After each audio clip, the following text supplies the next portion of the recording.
చేసుకున్నాం. క్రీస్తు నందున్న వారు నూతన సృష్టి, కొత్త జన్మ, కొత్త నిర్మాణము, కొత్త జీవితంలోకి వచ్చారు అని నేర్చుకున్నాం. క్రీస్తు నందు ఉంటేనే కొత్త జీవితం, కొత్త సృష్టి. అంటే పాతగా చనిపోయి పాత విడిచిపెట్టి అదృశ్యమైపోయి కొత్త సృష్టిగా చేయబడను. ఎవరయ్యా? మనుష్యుడు, మానవులందరూ కొత్త సృష్టిగా మారాలంటే, కొత్త సృష్టించబడాలంటే క్రీస్తు యేసు నందు ఉండాలని ఉదయకాలం ధ్యానం చేశాం. అంటే నీకు పాప అయిపోయింది, కట్టించిపోయింది, కొత్త సంవత్సరం వచ్చింది. కొత్త సంవత్సరంలోనేమో ఎలా ఉండాలని యేసయ్య వారు అంటే నూతన సృష్టిగా చేయబడాలి. క్రీస్తు యేసులో నిలిచి ఉంటేనే నూతన సృష్టి. యేసు ప్రభు లేకుండా సంవత్సరం మారింది, క్యాలెండర్ మారింది, దినం మారింది. కానీ నీ జీవితంలో యేసు క్రీస్తు ప్రభు నిలిచి ఉండకపోతే, క్రీస్తు యేసులో ఉండకపోతే నీ నూతన సృష్టి కాదే కాదు. మనిషి వయసు అంటే ప్రతి మనుష్యుడు నూతన సృష్టిగా చేయబడాలి, కొత్త సృష్టిగా చేయబడాలి, కొత్త వ్యక్తులుగా మార్చబడాలి, కొత్త వారిగా ఉండాలి. సంవత్సరం లాగానే, క్యాలెండర్ లాగానే మీరు కూడా కొత్త జీవితంలో ప్రవేశించే వారిగా ఉండాలని ఉదయకాలం యేసయ్య వారితో మాట్లాడారు. ఈ క్రీస్తు నందున్న వారు ఏం చేయాలి? నూతన సృష్టిగా చేయబడ్డవారు, నూతన సృష్టిగా సృష్టించబడ్డవారు, కొత్త వ్యక్తిగా మార్చబడ్డవారు, కొత్త వ్యక్తిగా చేయబడ్డవారు. ఈరోజు మనం ఏమంటే మనం అందరూ ఏం చేయబడ్డామంటే నూతన సృష్టిగా చేయబడ్డాం. ఎలా? క్రీస్తు యేసులో ఉంటేనే. యేసయ్యతో ఉండుకోకపోతే సంవత్సరం మారింది, రోజు మారింది, కానీ నూతన సృష్టి మాత్రం కాదు. ఈ రోజు నువ్వు ఏమవ్వాలంటే కొత్త సృష్టిగా మారాలి, కొత్త వ్యక్తిగా మారాలి, స్వభావం మారాలి, జీవితం మారాలి, మనస్సు మారాలి, మాట మారాలి, అని శాస్త్రాంగం మారాలి. అన్ని మాత్రమే నీకు కొత్త సృష్టిగా చేయబడతావు. ఆ వ్యక్తి ఎలా ఉంటాడంటే యేసు అన్నాడు, ఒక వ్యక్తి కొత్త సృష్టిగా చేయబడితే, కొత్త సృష్టిగా మార్చబడితే, కొత్త వ్యక్తిగా చేయబడ్డవారు ఏం చేయాలంటే మందిరాన్ని నిలబెట్టండి. కొత్తగా మారాము మేము, కొత్త సృష్టి అయిపోయాము మేము. ఎలా వచ్చిందంటే క్రీస్తు యేసులో ఉంటేనే నూతన సృష్టి. ఈ కొత్త సంవత్సరంలో వచ్చే నీవు ఏం చెయ్యాలో చెప్పింది వాక్యం. ఏం చెప్పాడంటే అయినా మా చదువుతాం. నిర్గమాకాండం నచ్చదు. మరియు యెహోవా మోషేను మొదటి నెలలో, మొదటి నెల, సంవత్సరానికి మొదటి నెల మొదటి దినం. ఈరోజు ఏం చేయాలి? ఏం చెయ్యాలంటే నీవు ప్రత్యక్ష గుడారపు మందిరాన్ని నిలబెట్టాలంట. ఈరోజు ఏం చేయాలంటే ప్రత్యక్ష గుడారం అనబడే మందిరాన్ని నిలబెట్టుకోవాలి. నీ మందిరం పడిపోతే, పాడైపోతే, చెడిపోతే ఇప్పుడు ఏం చేయాలంటే ఈ సంవత్సరం మొదటి నెలలో, మొదటి రోజులో నీ మందిరాన్ని నిలబెట్టాలి, నీ జీవితాన్ని నిలబెట్టుకోవాలి. దేహము దేవుని ఆలయం, నీవే మందిరాన్ని. అలా అంటే మందిరం పాడైపోతే మందిరాన్ని, ప్రత్యక్ష గుడారాన్ని, మందిరాన్ని నిలబెట్టాలి. అది ఎప్పుడు పరిశుద్ధంగా ఉండాలి, నిలిచే ఉండాలి, క్రమంగా ఉండాలి. మందిరం అనేది స్థిరంగా ఉండాలి. ఏమంటే ఒకటి, ఇది దేవుని మందిరం. రెండు, దేహమే దేవుని ఆలయం. నీవే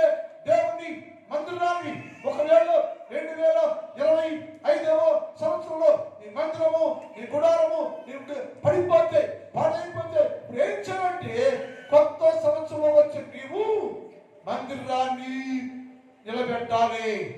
ఎవరు మందిరాన్ని నిలబెట్టుకుంటారు అంటే క్రీస్తు యేసునందున్న వారు, నూతన సృష్టి చేయబడ్డవారు, తను తాను పరీక్షించుకుంటారు, పరిశోధించుకుంటారు. నా మందిరం పాడైపోయిందో, మందిరం బాగుందో, నేను మార్చబడ్డాను కాబట్టి నా మందిరాన్ని పెట్టుకోవాలి లేనని ఎవరికి వారు చెప్పాడు. సంవత్సరానికి మొదటి నెలలో మొదటి రోజులో ఏం చేయాలంటే నీ మందిరాన్ని నిలబెట్టాలి, స్థిరపరచాలి. మందిరం బాగుండాలి, మనసు బాగుండాలి, నీ దేవుని ఆలయం బాగుండాలి, నువ్వు బాగుండాలి. నీ మందిరం ఎప్పుడు కూడా దేవునితోనే ఉండాలి. అందుకని మందిరాన్ని నిలబెట్టండి. ఒకవేళ ఈ రోజు కూడా నూతన సంవత్సరంలోకి వచ్చినా కూడా నీ మందిరము అవకతవకలుగా ఉంటే, స్థిరము లేకపోతే, ఊగిసలాడుతూ ఉంటే, పడిపోతాను సిద్ధంగా ఉంటే, పడిపోయే ఉంటే ఇప్పుడు ఏం చేయండి, దానిని నిలబెట్టాలేమో. ఎక్కడైతే యేసు క్రీస్తు ప్రభువు నిలిచి నీవు ఏసకొచ్చానయ్యా, యేసు ప్రభువు నిలిచి ఉన్నానయ్యా, కాబట్టి నా మందిరాన్ని నేను మనలో నూతనంగా నిర్మాణం చేస్తున్నా, మందిరాన్ని నేను స్థిరపరచుకుంటున్నా. నా దేహము అనబడే ఆలయాన్ని, హృదయము అనబడే ఆలయాన్ని పడిపోకుండా యేసు ప్రభువుకి నిలయంగా చేస్తున్నారు. మందిరాన్ని నిలబెట్టుకుంటున్నాను అని ఈ మందిరాన్ని నిలబెట్టాలి. ఎప్పుడైతే పడిపోయిన మందిరము నిలబెట్టబడుతుందో, పడిపోయిన మందిరము నిలబెట్టబడుతుందో దాని మీద మహిమ ప్రభావం నుంచి ఉండును. నువ్వు పడిపోయి ఉంటే మహిమ రాదు, ప్రభావం రాదు, శక్తి రాదు, ఆశీర్వాదం రాదు. నీకు దేవుని కొరకు సిద్ధము చేసిన ఆశీర్వాదము నీవు పొందుకోవాలి. దేవుని అభిషేకం నీవు పొందుకోవాలి. దేవుని కృప దీవెనలు నువ్వు పొందుకోవాలంటే ఈ రోజు ఏంటంటే మందిరాన్ని నిలబెట్టుకో. ఆలోచించాయి, నీ మందిరం ఎలా ఉంది? పడిపోయిందో, అవకతవకలుగా ఉందో? అది ఉంటే ఇప్పుడు ఏం చేయాలంటే ఈరోజు మందిరాల్లో పెట్టుకోవాలి. మందిరం పెడితే ఏంటయ్యా అంటే అప్పుడు మందిరంలో పెట్టుకుంటేనే నీ మీద మహిమ తేజస్సు. అదే అధ్యాయం 34-35 చూద్దాం. అదే అధ్యాయం 34-35. అప్పుడు మేఘము ఎప్పుడు మీ మందిరంలో పెట్టుకుంటే ఈ రోజు కొత్త సంవత్సరంలో మొదటి రోజులో, సంవత్సరానికి మొదటి నెలది, సంవత్సరానికి మొదటి రోజుది ఇప్పుడే సెట్ అవ్వాలి, ఇప్పుడే స్టార్ట్ అవ్వాలేమో, ఇప్పుడే మారిపోవాలేమో. ఈరోజు దాటిపోతే 2 రోజులకి వెళ్ళిపోతే ఏమి చేయలేడు, ఏమి సాధించలేడు. సాధించాలనుకుంటావు కానీ దాన్ని సాధించలేవు. ఏసన్నాడు ఇప్పుడే సంవత్సరానికి మొదటి నెలలో మొదటి దినములో నువ్వేం చేయాలంటే పడిపోయిన ఈ మందిరాన్ని నిలబెట్టుకో, మందిరాన్ని స్థిరపరచుకో. మందిరాన్ని నిలబెట్టుకుంటే, నిలబెడితే అప్పుడు మేఘము ప్రత్యక్ష గుడారం మీద తేజస్సు మందిరం మీద ఉండవచ్చు. అందరూ సరి కదా? హల్లెలూయా, హల్లెలూయా. ఇప్పుడు మందిరం నిలబెట్టుకుంటే యెహోవా మహిమ తేజస్సు, యెహోవా మేఘము అనగా తండ్రి దేవుడు, కుమారుని దేవుడు, యేసు పరిశుద్ధ దేవుడు అనబడే వారు నీ మీద నిలిచి ఉండేట. మందిరము నిలబెట్టుకున్న రోజులు అప్పుడు ఎప్పుడైతే క్రీస్తు యేసు నందు నీవు నిలిచి ఉండి పడిపోయిన ఈ మందిరాన్ని నిలబెట్టుకుంటే అప్పుడు నీ మీద లేక మందిరం మీద మహిమ తేజస్సు మేఘము దాని మీద నిలిచి ఉంటుంది. అంటే మహిమ ప్రభావం నీ మీద ఉంటే, మహిమ ప్రభావం నీ మీద ఉంటే ఈ సంవత్సరం అంతా నీవే. ఎందుకయ్యా? మేఘము ఆవరించింది, మేఘము కమ్ముకుంది, మేఘం నిలిచి ఉంది. ఆ మేఘం నాతో ఉంది, మేఘం నా మీద ఉంది. మేఘం అనే దేవుడు యేసు ప్రభువు వారు నా మీద నిలిచి ఉన్నాడు. అయ్యో అందుకని ఎప్పుడు నేను దీవెనకరంగా, మేలుకరంగా, క్షేమకరంగా అన్ని విషయాల్లో ఈ సంవత్సరం అంతా నేను వర్ధులతో ప్రకాశిస్తాను. ఎందుకయ్యా ప్రకాశంతో అంటే నా మీద మేఘము నిలిచి తలపు చేయదు. ఆ మేఘం మందిరం మీద నిలుచుడు చేత మందిరము యెహోవా తేజస్సుతో నింపబడెను. ఆ మందిరం మీద మందిరం నీ మీద మందిరం అనబడే దేవుని ఆలయము అనబడే నీ మీద నిలబెట్టుకుంటే, మందిరాన్ని బాగు చేసుకుంటే, నిలబెట్టుకుంటే, ఈ రోజే కొత్త సంవత్సరంలోనే నిన్ను నువ్వు పరీక్ష చేసుకొని నీ మందిరాన్ని నిలబెట్టుకుంటే, స్థిరపరుచుకుంటే, మహిమ తేజస్సు మందిరం మీద నీవుంటే ఏమవుతుంట? ప్రకాశించను. ఈ సంవత్సరం అంతా ప్రకాశిస్తూనే ఉంటావు.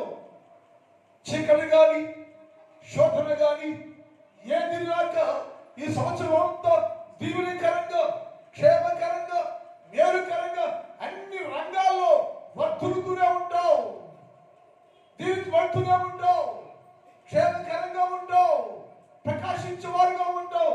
ఎందుకయ్యా ఈ సంవత్సరం వారు అంత దీవెనకరంగా ఉన్నారు? ఎందుకు ఆ కుటుంబం ఈ సంవత్సరం 2026లో అంత క్షేమకరంగా ఉంది? కారణం ఏంటయ్యా అంటే వాక్యం ఉంది, వారి మందిరం మీద మేఘము నిలిచి ఉండెను, మందిరం మీద మహిమ తేజస్సు నిలిచి ఉండెను. అది వారిలో ఉన్నందువల్ల వారి మీద నిలిచిన కారణము చేత అది ప్రకాశిస్తూ ఉండెను. లోకంలో కనపడుతూ ఉంది. ఎందుకని ఎక్కడే ఆశీర్వాదమయ్యో దీన్ని ఎక్కడైతే పడిపోయిన మందిరాన్ని నిలబెట్టుకున్నాయో, సంవత్సరానికి మొదటి నెలలో మొదటి రోజులో నేను పరీక్ష చేసుకొని పడిపోయిన మందిరాన్ని బాగు చేస్తాను, లేపాను, నిలబెడితే మేఘము లాంటి నా మందిరం మీదకి దిగి వస్తే నేను ప్రకాశిస్తూ ఉన్నానని లేఖనాల్లో రాయబడి ఉంది. సంఖ్యాకాండం 9వ అధ్యాయం 15 చదువుదాం. సంఖ్యాకాండం 9వ అధ్యాయం 15 చదువుదాం. వారు మందిరానికి నిలువబెట్టిన రోజు వారందరూ, ప్రజలందరూ, కొత్త సంవత్సరంలో ప్రవేశించిన వారందరూ ఈ రోజున అనగా సంవత్సరానికి మొదటి నెల మొదటి రోజున వారందరూ మందిరాన్ని నిలబెట్టుకున్న దినమున ఈ రోజు మందిరాన్ని నిలబెట్టుకున్న ఈ రోజు ఈ దినమున మేఘము సాక్ష్యం గుడారములోని మందిరాన్ని కమ్మెను. ఇందాకేమో నిలిచి ఉండెను అన్నాడు. ఇప్పుడు ఏంటంటే సాక్ష్యం గుడారంలోకి మందిరాన్ని కమ్మేసిందట. అంటే నీ మీదిక ఏ దుష్ట శక్తి ప్రభావం లేదు, ఏ శాతానికి ప్రభావం లేదు, ఏ పాపానికి ప్రభావం లేదు, ఏ చీకటికి ప్రభావం లేదు. నేను దేనికి హాస్తి కాకుండా నా దేవుని శక్తి, నా దేవుని ప్రభావం చుట్టూ ఉండి కాస్తూ ఉంటుంది. దాని చుట్టూ కమ్ముకొనెను. సాయంకాలం మొదలుకొని ఉదయం వరకు అగ్ని అంటే ఆకారము ఆ మందిరం మీద సాయంకాలం నుంచి ఈ రాత్రి నుంచి తెల్లవారు దాకా, అంటే ఈ సంవత్సరం మొదటి రోజు నుంచి చివరి దాకా నీ మీద ప్రభావము చుట్టూ కమ్ముకొని నిన్ను కాపాడుతూ దీవిస్తూ ఉంటుంది. దేవుని పిల్లలారా, కొత్త సంవత్సరం వచ్చేసామని సంబరపడిపోవడం కాదు, కానీ ఈ సంవత్సరం మొదటి రోజులోనే మన జీవితాలను సరి చేసుకోవాలి, జీవితాలను నిలబెట్టుకోవాలి, జీవితాన్ని స్థిరపరచుకోవాలి. అప్పుడే దేవుని ఆత్మ శక్తి, దేవుని ప్రభావం, మహిమ తేజస్సు చుట్టూ ఆవరించి ఉంటే ఏ శక్తికి నీ మీద అధికారం ఉండదు. ఈ సంవత్సరం అంతా నీ కుటుంబం అన్ని విషయాల్లో వర్ధిల్లును గాక, క్షేమంగా ఉండును గాక, దీవించబడును గాక, మహిమపడును గాక. అంటే ఆశీర్వాదం నీకు కావాలంటే ఏం చేయాలంటే ఇప్పుడే నీ మందిరాన్ని నిలబెట్టుకోవాలి. మందిరం నిలబెట్టాలి, నువ్వు చూసుకోవాలి. అదే పాట అది పడిపోతుంది, అది వేసి వెళ్ళిపోకూడదు. కొత్త సంవత్సరం వచ్చేసావు, గతాలు చూడు, గతాలు చూడు. గతం ఎలా ఉన్నావు నువ్వు, గతం ఎలా జీవించావు, శ్రమ ఉందో, కష్టం ఉందో, బాధ ఉందో, ఎన్నో శ్రమలు అనుభవించావో. అయితే అన్ని లైవ్ అయిపోయి అదృశ్యమైపోయి కొత్త ఆశీర్వాదము నీకు రావాలంటే ఇప్పుడు నువ్వేంటంటే అన్ని వదిలేసి నీ మందిరాన్ని నిలబెట్టుకో.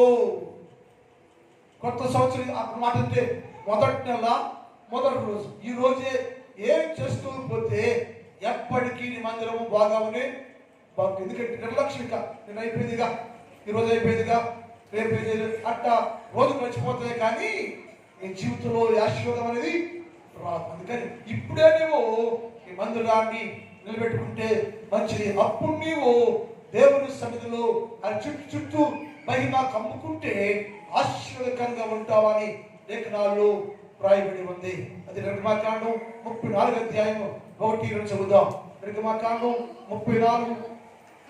మరియు యెహోవా మోషేతో మొదటి పలకల వంటి 12 రాతి పలకలను మొదటి పలక మీద ఉన్న వాక్యములను నేను ఈ పలక రాస్తా. ఇప్పుడు దాకా చేసినప్పుడు పలక పగిలిపోయింది, అది పాడైపోయింది. తరచుగా అంటాడు, మోషే చేతిలో పలక పగలగొట్టబడింది, పడిపోయింది, పాడైపోయింది. దేవుని చేరాత కూడా పాడైపోయింది, దేవుని మాట కూడా పాడైపోయింది. ఎప్పుడైతే నీవు నీ మందిరాన్ని నిలబెట్టుకొని మహిమతో చుట్టూ నిలిచి ఉంటే ఈ రోజు నీకంట మొదటి పలక, మొదటి దినము, మొదటి నెల, మొదటి రోజున మొదటి పలక మీద ఆయన వాక్యము రాయబడును. ఈ రోజే నీ హృదయం మీద శాసనం రాయబడును. ఎప్పుడయ్యో నిలబడితే నీ మందిరమే పడిపోయి గుడారాన్ని కట్టుకుంటే ఈ కొత్త సంవత్సరంలో మొదటిగా ఆయన మాట నీ పలక మీద రాయబడను. వచ్చే పగిలిన పలక కదయ్యో, పలక పగిలిపోయింది, పాడైపోయింది. ఇప్పుడు ఏం చేయంటే పగిలిపోయిన పలక కదయ్యో, మొదటి పలక చెయ్యి, మరొక పలక చెయ్యి. దాని మీద నేను నా చేతితో క్రొత్త వాక్యాన్ని రాస్తానయ్యా అంటే, నువ్వు ఎప్పుడైతే మందిరాన్ని కట్టుకుంటావో, మహిమ కనపడుతుందో, అప్పుడు నీ హృదయం మీద దేవుని వాక్యము రాయబడును. వాక్యం ఇలా ఉండును. ఆ వాక్యం చెడిపోవడం కాదు. ఇంకా నా ధర్మానిధిని వారి లోపల పెడుతున్నాను నేను, నా ధర్మానిధిని వారి లోపల పెడుతున్నాను నేను. రాయటం కాదు, హృదయం రాస్తాను నేను. హృదయం మీద మొదటి రోజు హృదయము అనే పలక మీద నా మాట రాస్తున్నాను నేను. స్థిరంగా ఉంటావు, నీ చెడిపోదది, పాడైపోదది, నీతోనే ఉంటుంది, నీలోనే ఉంటుంది. అన్ని విషయాల్లో వాక్యాన్ని కలిగిన వారుగా ఉంటారని లేఖనాల్లో రాయబడింది.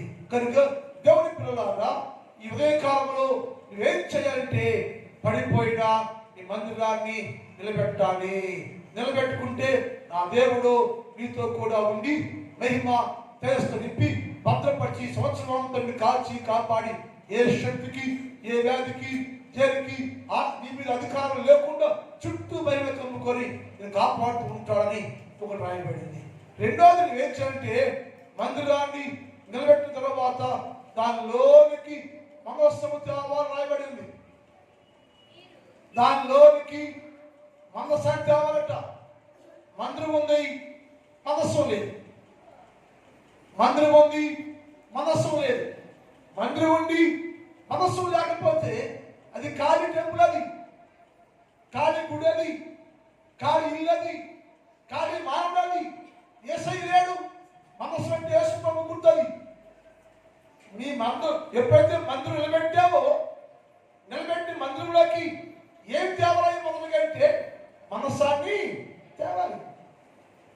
మనస్సు లేకుండానే కొత్త సంవత్సరం సాగిస్తే, మనస్సు లేకుండానే కొత్త సంవత్సరం ప్రయాణం చేస్తూ ఉంటే మందిరం ఉంది కానీ మనస్సు లేనందువల్ల శోధనలు, కష్టాలు, బాధలతో మందిరం ముగిపోతూ ఉంటుందని లేఖనాలు రాయబడి ఉంది. కానీ వేచండి రోజు ఇప్పుడు మందిరం నిలబెట్టుకుని ఆ తరువాత మొదటిగా నువ్వు మనసాన్ని లోనికి తీసుకురావాలి. 100 సంవత్సరాలు క్రైస్తవులు మన హృదయాల్లో మనస్సు లేదు, మనస్సానికి చోటు లేదు, మనస్సానికి చోటు మనం పాట పాడతాం. అవని అంత ఆయనదే, అవని అంత ఆయనదే, ఆయన స్థలం ఏది మొత్తం ఆయనే అంట. చాలా పాట పాడుతుంటారు, నాకు రావు పాటలు. అవని అంత ఆయనే అంట. అవని అంత ఆయనైతే ఆయన చోటు ఎక్కడ, స్థలం ఎక్కడ? మందులు నిలబెట్టాను, మందులు బాగు చేశావు, ఖాళీగా ఉంచావు. మందులు నిలబెట్టేసి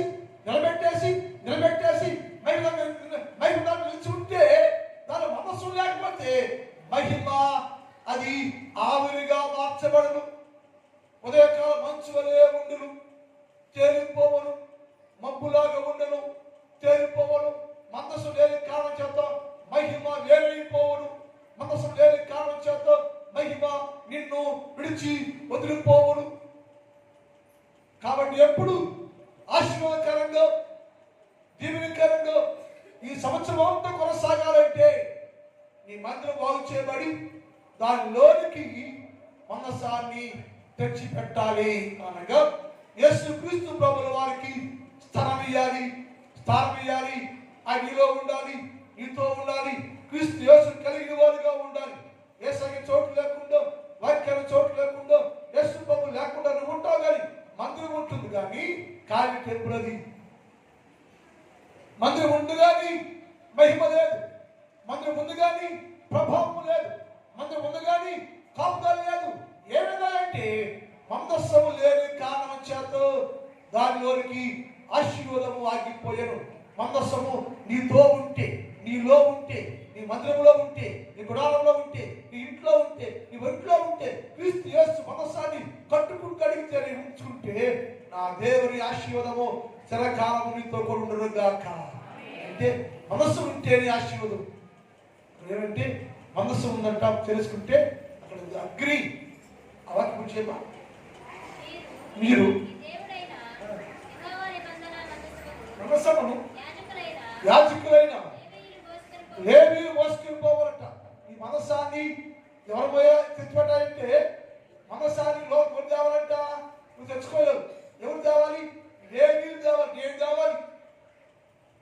ఈ లోనికి మనస్సాన్ని ఏం తేవాలంటే లేవీయులు అనబడేవారు, యాజకులు అనబడేవారు మనస్సాన్ని తెచ్చి అటు వాక్యాన్ని లోనికి పంపిస్తే, వాక్యంతో నింపితే అది నిన్ను నీ కుటుంబాన్ని దీవించేదిగా ఉంటుందని లేఖనం తెలియజేస్తా ఉంది. కనుక ఏం చేయంటే, ఒకటి మందిరాన్ని నిలబెట్టాలి, 2 మందిరంలోకి మనస్సాన్ని తీసుకురావాలి, 3వది నిత్యం మనస్సాన్ని చూస్తూ ఉండాలి. నువ్వు ఏ మందిరంలోకి మనసు వచ్చిందో దాంట్లో చూడాలి.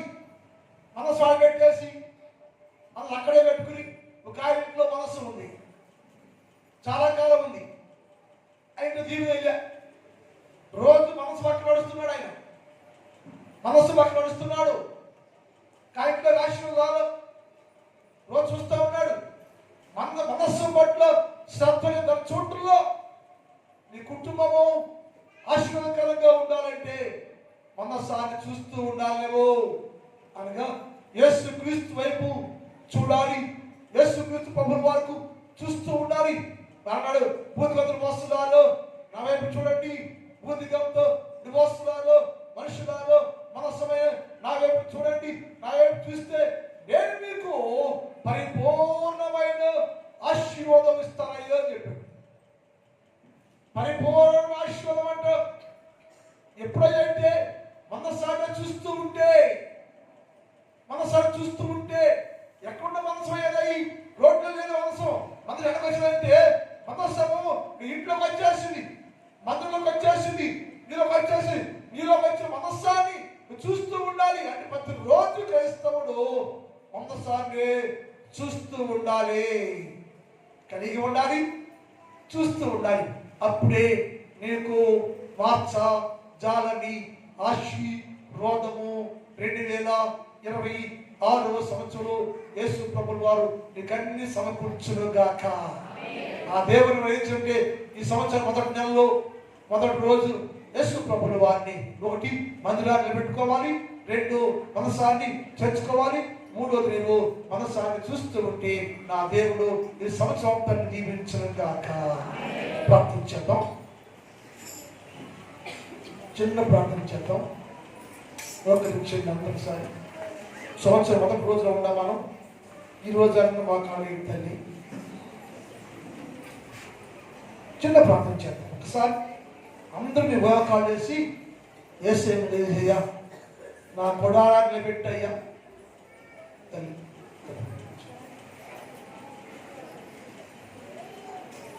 మోకరించండి, చిన్న ప్రార్థన చేద్దాం. ఒకళ్ళే తల్లి, ఒకళ్ళే ఒక్క నిమిషం. ఏసయ్యా ఈరోజు ముందుకు వచ్చాను, నేను మోకరించానయ్యా. నా గుడారం పడిపోతే బాగు చేయయ్యా, నిలబెట్టుకుంటా తండ్రి, నిలబెట్టయ్యా. మనసాన్ని నాలోకి ఆహ్వానిస్తున్నానయ్యా, మనసాన్ని తెస్తున్నానయ్యా, మనసాన్ని చూస్తుంటానయ్యా.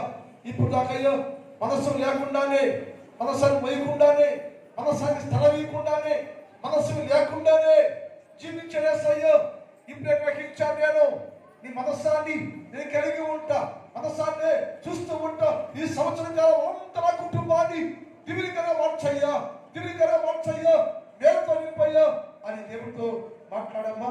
దేవుడితో మాట్లాడండి, దేవుడితో మాట్లాడండి, దేవుడితో మాట్లాడండి తల్లి. ప్రార్థన చేసుకో ఒక నిమిషం. దేవుడితో మాట్లాడు, దేవుడితో మాట్లాడు, దేవుడితో మాట్లాడు. మనస్సు నాలో ఉండాలి, మనస్సు నాలో ఉండాలి. నా దాటిపోవద్దయ్యా, మనస్సులో నాతో ఉంచుకుంటున్నా, నాలో ఉండు, నన్ను దీవించయ్యా అని ప్రార్థన చేసుకో, ప్రార్థన చేసుకో. నా దేవుడు ఇప్పుడే నీ జీవితంలో గొప్ప కార్యాలు జరిగించి ఈ సంవత్సర కాలంతో నిన్ను దీవెనకరంగా మార్చును గాక. ఈ సంవత్సర కాలంతో ప్రతి కుటుంబాన్ని, ప్రతి బిడ్డను ఆశీర్వాదకరంగా మార్చినట్లుగా ఇప్పుడే చిన్న ప్రార్థన చేసుకోండి, ప్రార్థన చేసుకోండి, ప్రార్థన చేసుకోండి, ప్రార్థనలో ఉండండి. అందరూ ప్రార్థన చేసుకోండి. ఎవరు మౌనం ఉండొద్దు, ఎవరు మౌనం ఉండదండి. ఈ ప్రార్థన సమితి సంవత్సరానికి మొదటి రోజులో దేవుని మోకరించి దేవునితో మాట్లాడు, దేవునితో మాట్లాడు. ప్రార్థనలు అడుగయ్యో, నా దీవించయ్యో, నా దీవించయ్యో, బలపరచయ్యో, మనస్సు నాకు కావాలయ్యో, నాలో రెండేసయ్యో, నిత్యము నేను నిన్నే చూస్తుంటాను ప్రభు. నా మీద నీ కళ్ళు దృష్టి ఉంచండి, బలపరచండి, పెంచండి, పోషించండి, దీవించండి, నా సమస్త అక్కర తీర్చండి ప్రభు అని ప్రార్థన చేసుకుంటే యేసు ప్రభువు వారు ఈ సంవత్సర కాలం అంతా ఈ రోజు నుంచి నిన్ను ఆశీర్వదించి, దీవించి, కోరికలు తెచ్చి బలపరచను గాక. నా తండ్రి నీ పాదములకు వందనాలు. క్లుప్త వాక్యాన్ని, చిన్న వాక్యాన్ని నిత్యం దేవా, దీనిలో సారాంశాలు నా ప్రజలందరూ గ్రహించాలి తండ్రి. క్రీస్తు యేసు ఉన్నవాడు నూతన సృష్టి.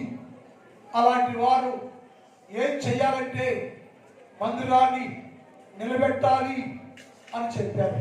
అలాంటి వారు ఏం చేయాలంటే మనసాన్ని కలిగి ఉండాలి అని చెప్పారు. అలాంటి వారు ఏం చేయాలంటే మనసాన్ని చూస్తూ ఉండాలి. అప్పుడు మహిమ ఆ చుట్టూ కమ్ముకొని ఏ దుష్టుడికి, ఏ సాతానికి అధికారం లేకుండా ప్రతిరోజు దీవెనకరంగా, మేలుకరంగా ఉంటుందని చెప్పారయ్యా. అటు దీవెన మాకు కావాలయ్యో, నాకు, మాకు, నా సంఘం అంతటికి క్షేమం కావాలి, దీవెనలు కావాలి. ప్రతి కుటుంబయ్యో ఈ సంవత్సర కాలం అంతని ఆశీర్వాదంతోటి, దీవెనతోటి వర్ధంతాకయ్యో నేను కలిగి ఉండే భాగ్యము దయచేయండి. ఈ సంవత్సరానికి మొదటి రోజు సంఘం అంతా మోకరించాయ్యా. మోకరించిన ప్రతి బిడ్డ, చిన్నవారు, పెద్దవారు, యవనస్తులు, స్త్రీలు, పురుషులు, వృద్ధులు అనేక మంది ఉన్నారు తండ్రి. ప్రతి బిడ్డను ప్రభు నీ నామంలో అభిషేకించు, నీ నామంలో అభిషేకించు, దీవించు. మనకి ఏం కావాలో, ఏ మేలు కావాలో, ఏ సహాయం కావాలో దేని కోసం నిన్ను మోకరించి అడుగుచు ఉన్నారో ప్రతి ఆశీర్వాదాన్ని ఇప్పుడే వారందరికీ అనుగ్రహించమని ప్రార్థన చేస్తున్నాను ప్రభు. నా సంఘాన్ని దీవించండి, నా సంఘంలో ప్రతి కుటుంబాన్ని దీవించండి, ఆశీర్వదించండి. ప్రతి కుటుంబానికి నూతన సంవత్సరపు దీవెనలు, మేలులు, ఆశీర్వాదంతో నింపి గొప్ప చేసి భద్రపరిచి సంవత్సరంతో క్షేమాభివృద్ధిలో నడిపించి భయం పొందుకోవమని యేసు వారి పరిశుద్ధ నామములు ప్రార్థిస్తూ ఉన్నాం తండ్రి. కూర్చోండి. 16 ఉందండి.